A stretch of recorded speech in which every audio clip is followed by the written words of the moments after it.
Good morning, students. As we discussed previously that Rutherford model failed to explain hydrogen spectrum. In this video, we are going to discuss about what is spectrum. Spectrum क्या है? आपने बारिश के समय में इंद्रधनुष देखा है या फिर स्केल से और प्रिज्म जैसी चीजों से जब प्रकाश गुजरता है तो वो अपने घटकों में विभक्त हो जाता है. In rainy season we saw the rainbow, or if we will see from scale or from the prism, we find that the light is dispersed into the various components by which it is formed. That is known as spectrum. इसी को हमने spectrum कहा. छोटी कक्षाओं में आपने पढ़ रखा है कि स्पेक्ट्रम क्यों बनता है. जब प्रकाश की किरण कुछ ऐसे माध्यम से जाए जहां पर विचलन का कोण बहुत अधिक हो, angle of deviation is very high, at that time all the components will not move with the same speed and they disperse. The drop of water is just like to the prism. Rainy season में पानी की बूंद भी एक prism की तरह काम करती है और रेनबो का फॉर्मेशन करती है. This property of the light is known as dispersion of light.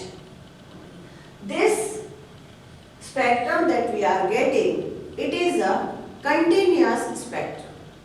जब प्रकाश पानी की बूंद या प्रिज्म में से गुजर के स्पेक्ट्रम बनाता है तो ये सतत स्पेक्ट्रम कहलाता है. क्यों? क्योंकि यहाँ पर आप देख रहे हैं कोई गैप नहीं है. Violet, indigo, blue, green, yellow, orange, सारे बैंड्स जो हैं वो एक के बाद एक आते हैं. इसीलिए इसे कंटिन्यूअस बैंड स्पेक्ट्रम है. चौड़े पट्टे के फॉर्म में ये स्पेक्ट्रम बनता है और अपने घटक में परिवर्तित हो जाता है. ये सारे सातों कलर हमको विजिबल रेंज में दिखाई देते हैं. लेकिन वायलेट से कम जिनकी तरंग विकिरणों की स्पीड होती है, वेलोसिटी होती है, उन्हें हम नहीं देख सकते, काफी धीमे होते हैं.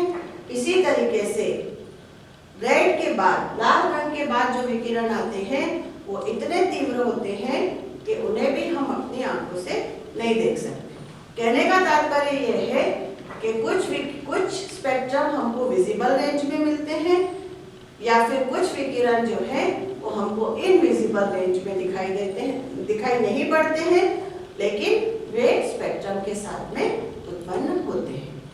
तो ये पहला प्रकार हो गया जो हम सामान्यतः शुरू से देखते चले आ रहे हैं. दूसरा जो प्रकार है वो है एब्जॉर्प्शन स्पेक्ट्रम, अवशोषण स्पेक्ट्रम. सूर्य के प्रकाश को प्रिज्म में से आने से पहले अगर इस प्रकाश की किरण को हम सोडियम क्लोराइड के विलयन में से पास कराएं और फिर ये प्रिज्म में से आए और हम पर्दे पर स्पेक्ट्रम को प्राप्त करें तो हम देखते हैं कि कुछ कलर हमको बैंड में से गायब दिखाई देते हैं. वी कैन नॉट जज देम. और वहां पर हमको ब्लैक स्पॉट्स दिखाई देने लगते हैं. कहाँ गए ये विकिरण? इन विकिरणों को सोडियम क्लोराइड के विलयन के द्वारा अवशोषित कर लिया गया. इसीलिए इन स्पेक्ट्रम को अवशोषण स्पेक्ट्रम कहा जाता है, जिसमें कि बीच में खाली जगह या ब्लैक कलर आ जाता है.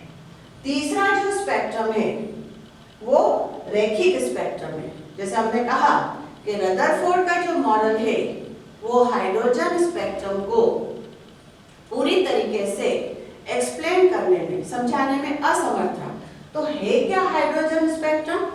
जब हाइड्रोजन गैस को बुनसन बर्नर्स में जलाया जाए और जो प्रकाश उत्पन्न हो उस प्रकाश को जब प्रिज्म में से गुजारा जाता है तो अलग अलग लाइंस मिलती हैं. रेखाओं के रूप में यह स्पेक्ट्रम हमको पर्दे पर प्राप्त होता है. कौन कौन सी रेखाएं हैं? जो जिन वैज्ञानिकों ने उन्हें खोजा उनके नाम पर इन रेखाओं के जो बंचेस हैं उनको नाम दिया गया, जो कि हम बाद में अगले वीडियो में देखेंगे। तो रेखा लीनियर स्पेक्ट्रम प्राप्त हुआ जब हाइड्रोजन गैस को बुनसन बर्नर में जलाया गया। तो ये लाइंस क्यों प्राप्त होती हैं, और ये लाइन एक ही जगह प्राप्त नहीं हो रही है, कुछ विजिबल रेंज में है और इनकी उत्पत्ति अलग अलग ऊर्जा के स्तरों से हो रही है। तो ये जो लाइंस उत्पन्न हो रही हैं, ये क्यों उत्पन्न हो रही हैं, इसका क्या कारण है, ये पूरी तरीके से रदरफोर्ड का जो मॉडल है वो समझाने में असमर्थ रहा।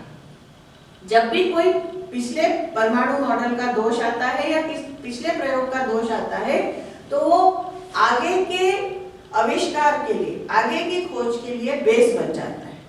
तो Bohr work on the 2 points, then stability of atom as well as hydrogen spectrum को एक्सप्लेन करना।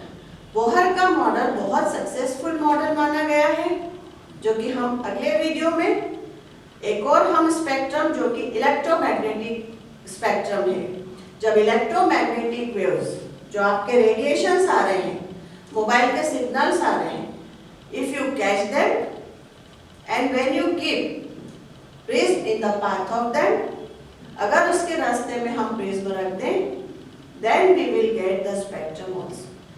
तब भी हमको स्पेक्ट्रम मिलता है और वही 3 रेंज में मिलता है, विजिबल और इनविजिबल। इनविजिबल में अल्ट्रावायलेट और इंफ्रारेड रेडिएशंस होते हैं।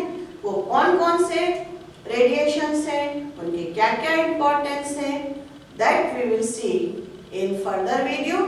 So another spectrum that we will discuss, and the lines which is produced into the hydrogen spectrum. कौन सी लाइन है, कहाँ से वो प्रोड्यूस होती हैं, उनके क्या कैरेक्टरिस्टिक्स हैं, that we will discuss in the next video. Thank you. Have a nice day.